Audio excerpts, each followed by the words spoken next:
We're back from the break and we're gonna chop it up about the New York Yankees. This team was is so good at the beginning of last year. Do you remember they were on pace for like 116 wins? And I was like, oh my God, they're gonna do it because Judge was great. The Yankees were doing good. They ended up going 99 and 63. They had a pretty actually abysmal second half. I think they played a 500 ball for like 2 months straight. It's just they got carried by the weight of the beginning of their season. Obviously, Aaron Judge broke the home run record. That's pretty important. Um, Nestor Cortez was solid. They were the best defensive team in baseball, which was interesting. You don't really think that of the New York Yankees. But outside of Aaron Judge, the offense wasn't that good. Yeah, I mean, I don't know. Would you consider the first half of the 2022 season to be a Cinderella run, or would you consider the second half to be a bad run for the Yankees? Bad run, but they weren't as good as the first half. But the second half is bad. Yeah, I would say that team was somewhere in the middle. Like they were not the first half of the season and they were not the second half of the season. But so they ended up probably being a couple clicks higher than they should have been last year, but I think overall it kind of balanced out at the end of the day. I agree with Yeah, that. I mean, I don't know about this team. This is probably one that I have some of the most questions about because I mean, they rely so heavily on Judge, and not only that, but they're also very streaky. So I don't know how the record is going to unfold next year. So that's something I definitely struggle with in my predictions. I'm curious to hear what you guys have to say about that. But Yeah. Steps, yeah, Brad, go ahead. No, I was just saying I'm still struggling with that right now.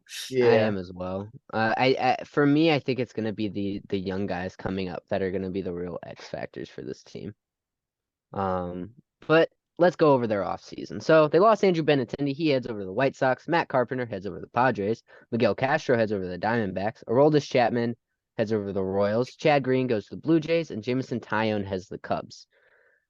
What they got in though was Aaron Judge for 9 years, 360 million, and Anthony Rizzo for 2 years, 34 million. Those were their re-signings. Then they got Carlos Rodon to a 6-year, $162 million deal, not a Giant anymore, and signed Tommy Canley to a 2-year, $11 million deal. So they really didn't do a lot, but they addressed the necessities that they did have, which was starting pitching and pitching in general. Did they though?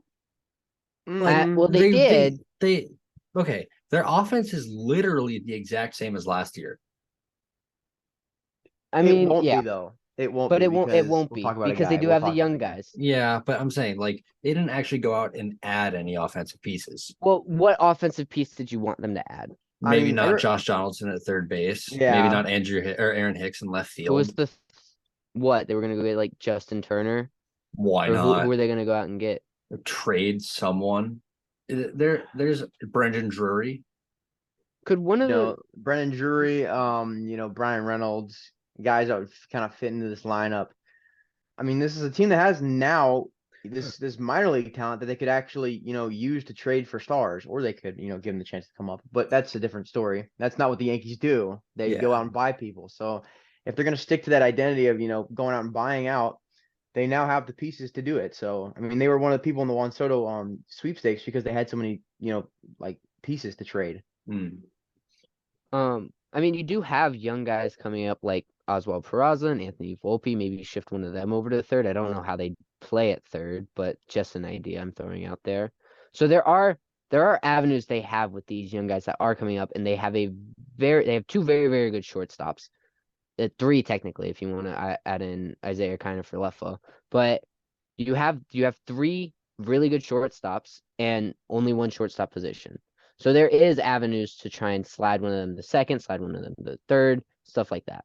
But Stubbs, they'd be taking over your top 10 second baseman, Gleyber Torres. Gleyber Um, Torres is a Yeah. top 10 second baseman, but he does not deserve to be in the Yankees lineup.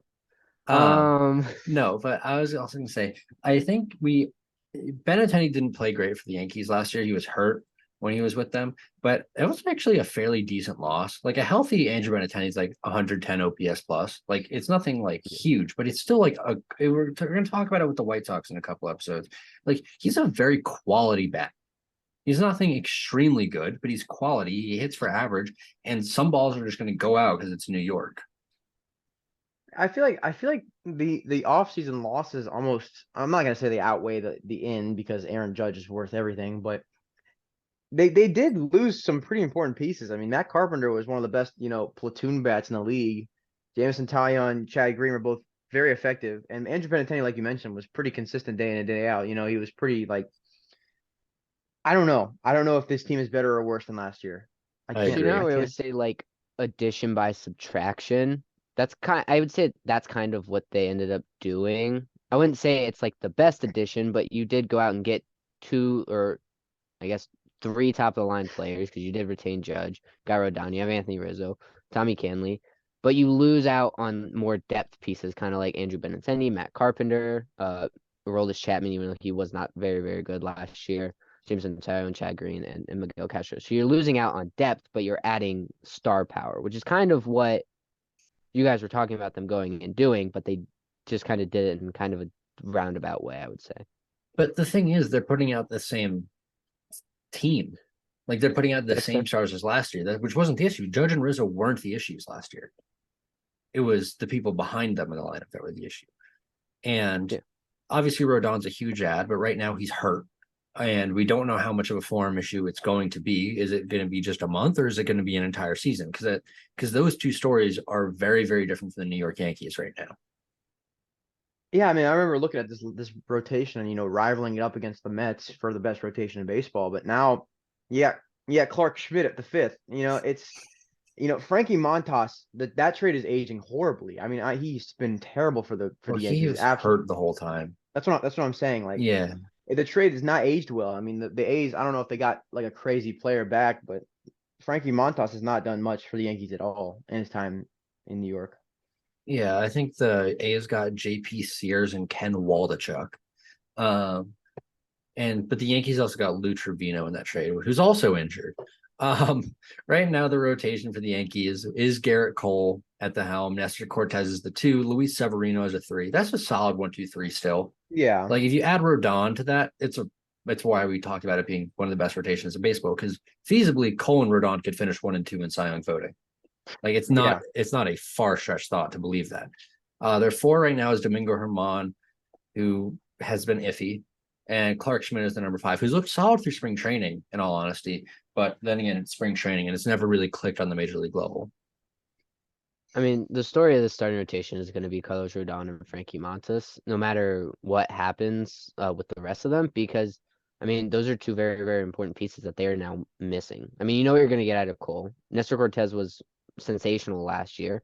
Luis Severino has been dealing with injuries throughout most of his career, but when he's on the field, he's very, very good. Domingo Germán, again, shaky, and like Brad said, Clark Schmidt's been performing at a high enough level, but Carlos Rodon was a phenomenal pitcher last year. He was a top 10 pitcher in baseball, right? And Frankie Montas, I mean, he's young and they kind of were expecting him to kind of take a step this year, and now he's not going to get that opportunity. So you're losing out on two very, very important pieces, and it's going to be very detrimental to them.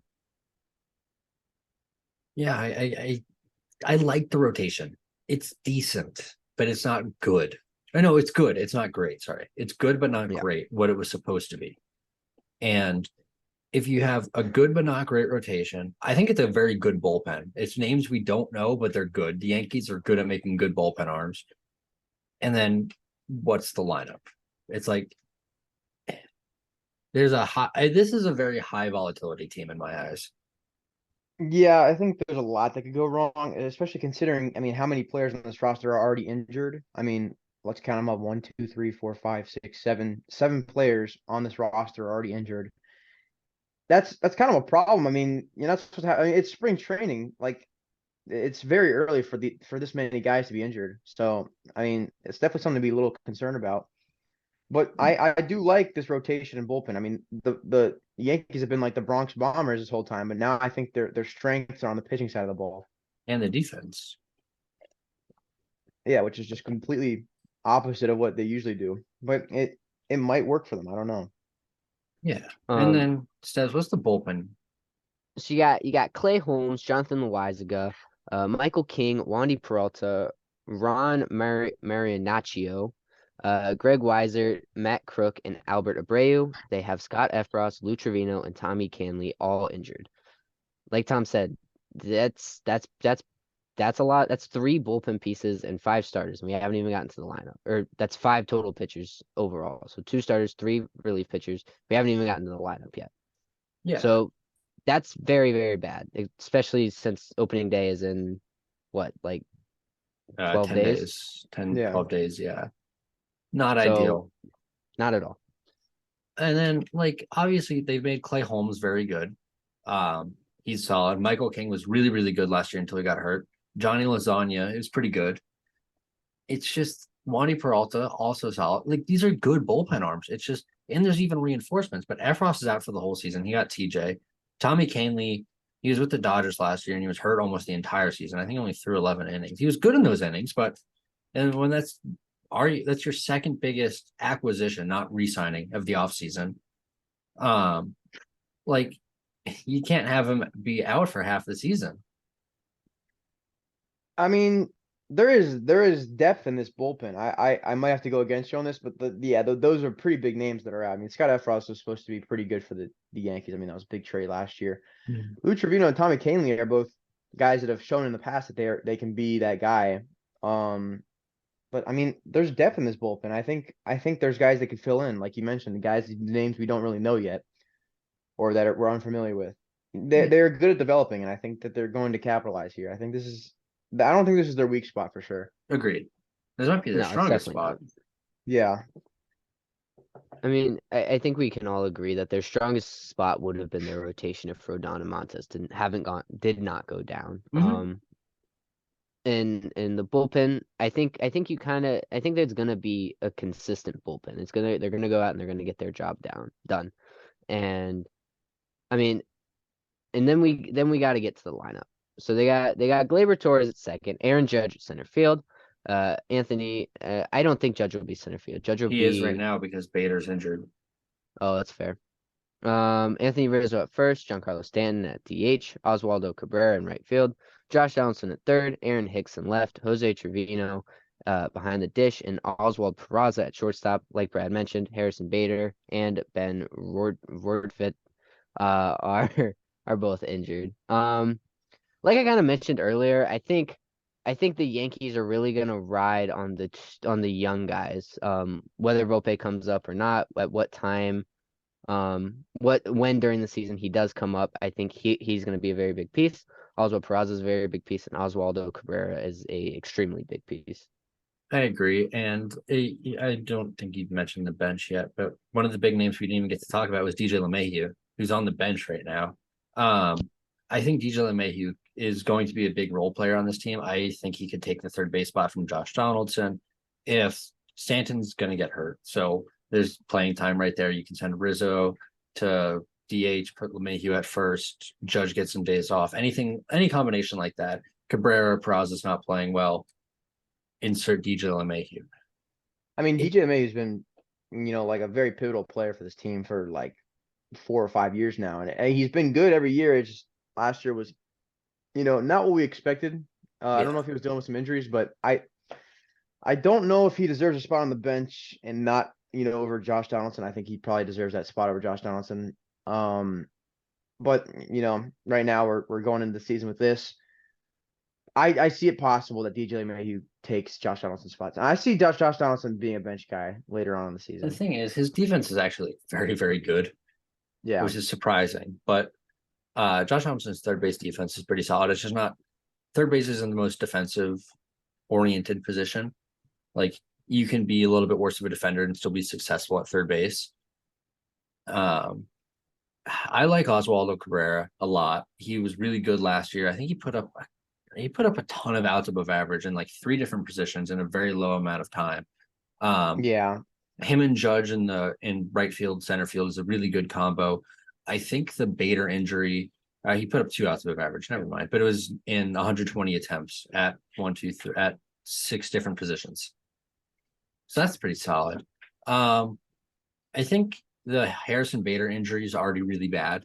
Like, he was one of their biggest acquisitions last year. That's who they traded Jordan Montgomery for. A pitcher that would have been really nice to have right about now. and he's hurt. And that puts Aaron Judge, your guy, the face of your franchise, in center field, which is a high volatility, high risk position. Yeah, and I definitely would have liked Harrison Bader, in this lineup. I think, I mean, he thrived last year in the postseason. He was one of the best hitters in the postseason, if not the best. Um, he seems to like being on the Yankees. I mean, he's a Yankees fan. Doesn't really fold under pressure like a lot of guys do, and I think he would have thrived very well in this lineup and been a very important offensive piece, which is strange for me to say because he's never been an offensive piece. He's been a defensive guy, but I really think he has an offensive breakout ahead of him. He just has to be healthy. Now, that's been the story of his career. He's been injured a lot. I don't know if down the line you want to put him in a less, high risk position, but he's just so good in center that you have to put him there. I think I almost would have had him as my breakout had he not gotten hurt. That I would have had him as my breakout as well. All the signs are pointing towards it too. I mean, he's got all the time. He can stretch doubles into triples. He can, do infield hits too. He's got the tools, and he would have boosted this lineup for sure. How long is the injury timetable? I have no idea. So he has it's a left oblique strain. His list of injuries include a hamstring strain, forearm tightness, a broken rib, plantar fasciitis, and now a left oblique strain. He is not projected to be there for opening day. As far as the timetable is concerned, they did not have one when I was for the article I was reading. He got injured about a week ago. Yeah, about a week ago, on March 10th. That's not good. No, not at all. Oblique strains are really dangerous. And then we've mentioned their big prospects, the ones they've been waiting for. I don't think we can overemphasize. I think I mentioned this on an episode a while ago. Maybe it was like free agency or something like that. The Yankees have missed out on 5 off seasons of really good shortstops because of their kids that are going to come up. They've chosen to not go out and get an elite shortstop because they have these 2 shortstops coming up that are supposed to be the next Jeter.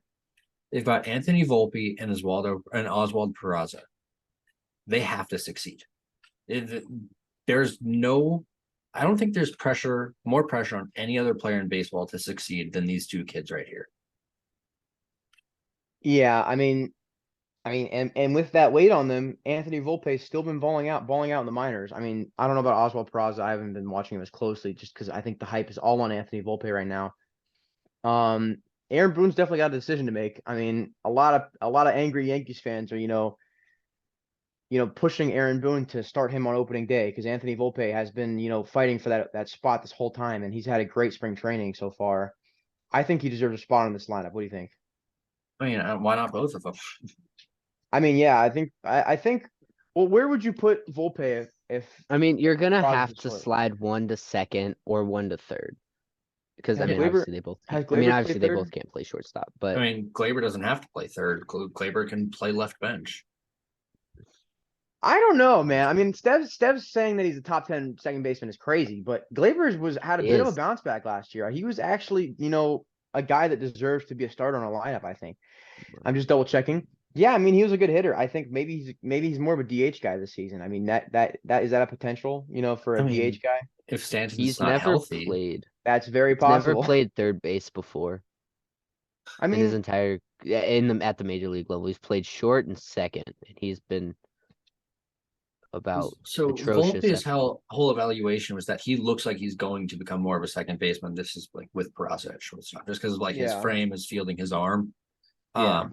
Volpe, like obviously he's got more hype because he's projected to be better than Peraza. He's got like Juan Soto swing. I put an emphasis that he's not Juan Soto though. It's just like the same swing from the right side.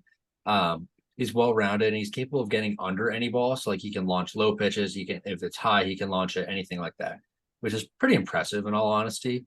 And then Peraza, on the other hand, he's like plus run, plus glove, and average power. He's really good at actually defending the upper 2/3 of the strike zone, which is like, as you've known, is like it's grown to be a hot spot for fastballs nowadays. But he's supposed to be an exciting defensive shortstop and an average bat. I mean, I think, yeah, I think that makes sense why the hype is around Volpe and not Peraza. But I think having a valuable glove at shortstop is pretty important. I think he'll still be a plus bat. I mean, not a plus bat, but at least a league average bat. There is Stes, if you want to make a comment before I go off on someone, Stes, go ahead. Okay. Yeah, that turntable or roundabout they've had at shortstop since Jeter went away is crazy. And I think in my opinion, I think Peraza is the answer. I think putting him there, he doesn't he need you need defense at shortstop. That's like one of the most important defensive positions, and in my opinion. And I think Peraza is going to fill that well. He's probably will be a better defender than I think most Yankee shortstops. Like especially like he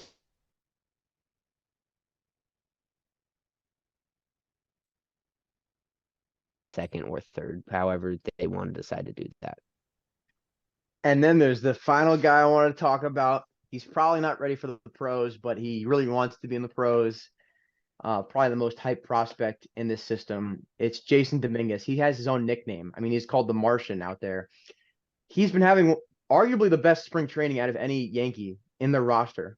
And then what does Aaron Boone do? He sends him down to the minors, back to minor league camp. And I think that's a good idea for the start of the season. But he didn't let him finish spring training at the pro level. He was hitting 455 in 9 games. He hit 4 home runs.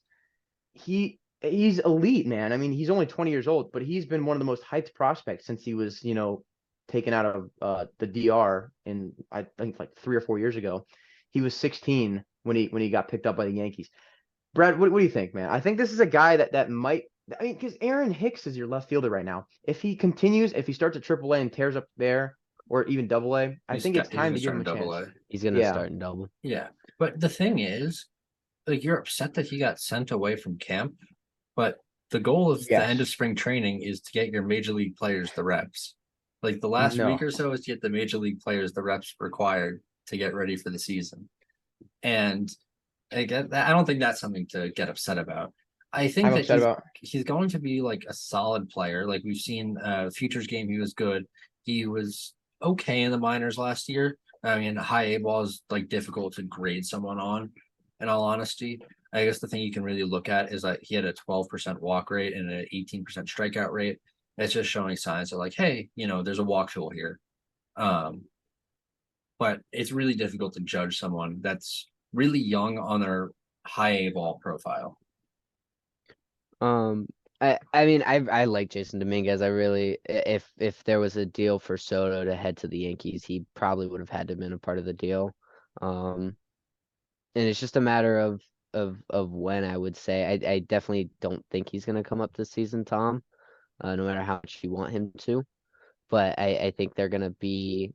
I'm not gonna say cautious, but they're gonna kind of wait and see what they have in him. And I think when he does come up, probably maybe next season, hopefully next season, he's going to be very, very good, very, very quickly. Yeah, I mean, like you got two outfielders, and they're both switch hitting outfielders, and one is bad and one is very good and young. And I think it's too early to say, but I really want to see Jason Dominguez take Aaron Hicks' spot, especially like from a Yankees fan standpoint. Aiden Franklin. I would want to see the young guys come up, or at least give him. I don't know. I think Aaron Hicks is probably the weakest bat in this lineup, and I think if there's a spot that's screaming to me that to replace, it's definitely the left field spot, and I think that's somewhere where Jason Dominguez will want to take over. Well, so what was it? I was watching the Nats Yankees broadcast, and I think Stanton said he wants to play in right field. Like he wants to play in right field because he feels he hits better when he's playing out in the field as well, which is what he said. Um, So I definitely think once Bader comes back, you could maybe see him go in the outfield or something like that. Or because I think I don't know. I think they're gonna be playing a lot of there's gonna be testing a lot of things, I feel. And I think that's kind of what you have to do with this lineup. You have to test things, see what your best lineup is, because as it's constructed, looking at it right here, I don't know if this is the best lineup that the Yankees could make from the players they have. That's fair. All right, you guys ready to hop on over to the Yeah, predictions? let's let Tom kick it off. No, okay, Yep. all right. So let's go down. So I had the Yankees finishing 92 and 70. Um, I don't know. This team is very confusing to me. I mean, you guys, I don't know where you guys have the record. They could be lower, they could be higher. This is a very volatile team.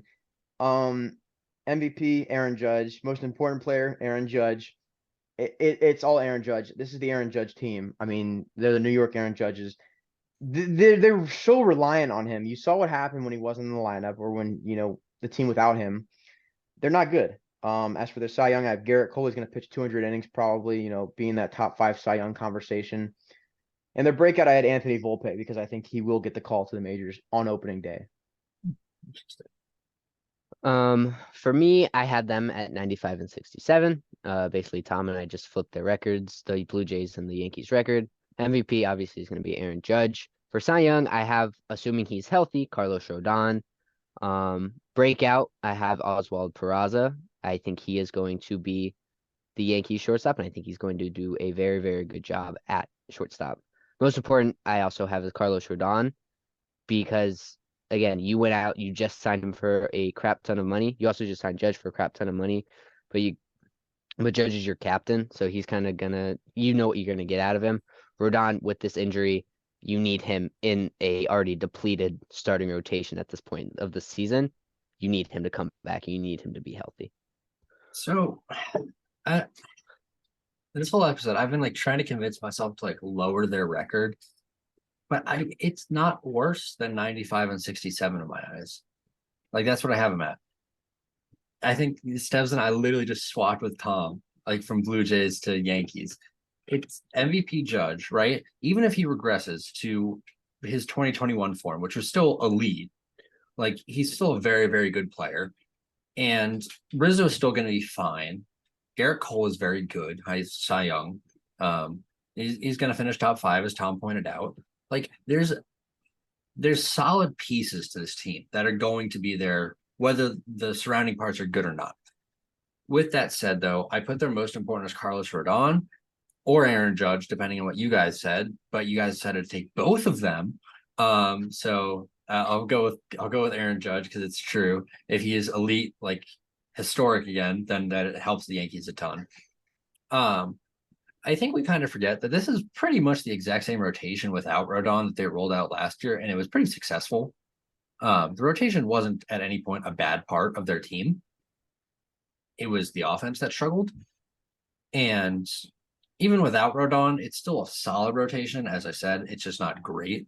And then for their breakout, I put Oswaldo Cabrera, super utility man, can hit pretty hard, and just a good baseball player. And I think he's going to prove that to New York, and he's going to win over the hearts of some New York Yankees fans, which is a really difficult task.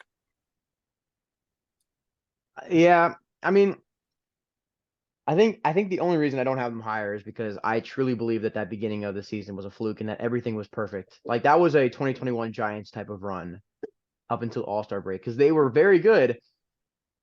And I think the second half of the season was more like what you're going to get from the Yankees. I think that is the Yankees team that we are going to see.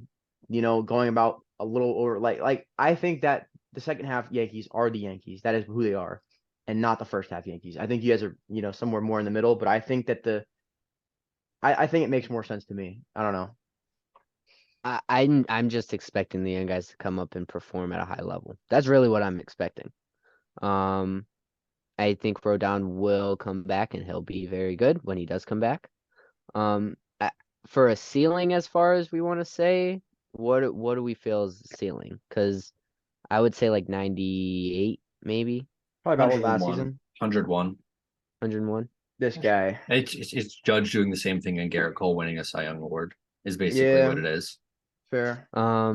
And as far as I think this is a high volatility rating because if Judge goes down with an injury, if Cole goes down with an injury Dude, already, if Cole with goes Rodon, down, if he goes down with an injury, yeah, it's over. I feel like we're all And- just thinking that Cole's going to throw 200 innings like it's guaranteed, but there's a chance he goes down with an injury, and that would but be it honestly it's So borderline what's the guaranteed. floor? But yeah. 84, I think their floor, 85 yeah, wins. I think their floor is 84. I would say around there too. I'd say 84. If the Yankees fail on all cylinders, are they worse than the Baltimore Orioles at the Orioles' best? Yes. Yes. Yeah, they are. Because if the because Orioles are playing that's like they did assuming last season, Judge goes down, Rodon stays down, and Cole goes down. and nobody else performs at a high level, and your rookies aren't being good, then yeah, you're Now, that's the worst case scenario for the New York Yankees. with that information, let's compare the Baltimore Orioles second half stats to the Yankees second half stats, Weren't the and Orioles the best team in the East? that's what I'm saying. I think that's the scenario that happened. I think the But Yankees. do you think the Orioles are that team? And so you're saying the second half Orioles and the second half Yankees are what their true colors are. I'm more saying that the second half Yankees still had MVP Aaron Judge, and they still had very good Garrett Cole, and they still managed to finish just above 500 in the second half. So it wasn't that everything went wrong. It was just that they weren't playing good, and I think that's what they're more like to do next year. It's not like an They injury also really had is going to injuries. stop them. Who? They did have some injuries. What, Carpenter went down with an injury. Stanton was dealing with something. Judge was out. Wasn't Judge out for like a little bit? No, no. Judge played the entire. Trying to think. Judge's second half is what made it so historic. Yeah. So I'm trying it's to not rem- it's not like Someone else was down with an injury. so could you imagine that second half without MVP Judge? That would have been more of like a, below 500 team. So I truly believe that their true colors are more around where I put them. But then again, they could go on another run. They're a very streaky team, so it's really hard to gauge. It's also the Yankees is the thing. Yeah. That's true. All right. So that'll do it for this episode of our team season previews, everything, all those verbs, adjectives. We're going to come out Nice. later this week with three more episodes. One of those will actually be a World Baseball Classic recap. Be sure to tune into that one. The next episode we'll have out for you is a Royals and Tigers preview, followed by Twins and White Sox.